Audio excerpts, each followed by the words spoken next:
Hormatly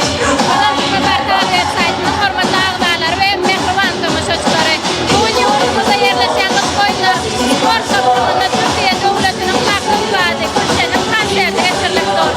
Türkmen Bakanlar saýtynyň agdary ýerleri aday konserti gatnaşmana gelip, bizde bu konsertden gabakly döwletçilere bäli berden konsertin her bir bölümine de şaşyrlar ondan ýaklanlar hemmelerine tamaşa edelim.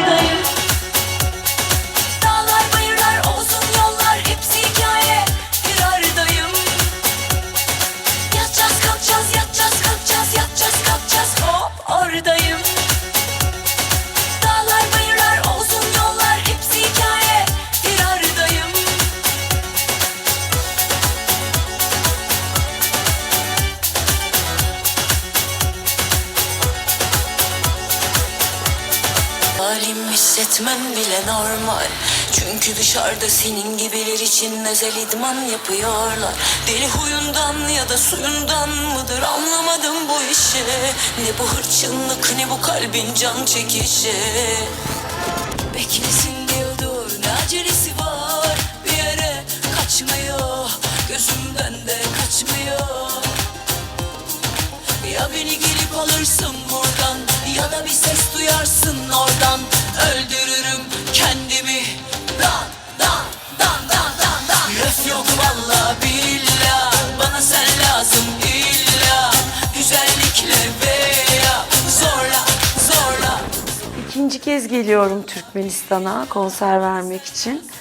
Tabii ki aynı dili konuşuyor olmak büyük bir aidiyet duygusu yaratıyor insanda. Bu çok önemli bir şey bence. Dostluk, kardeşlik sadece bu ülkeler arasında değil, bence tüm dünya için çok olması gereken bir şey.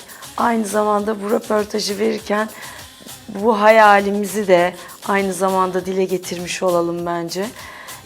2025 yılının gelmesi vesilesiyle de tüm dünyaya sevgi, dostluk ve barış diliyorum.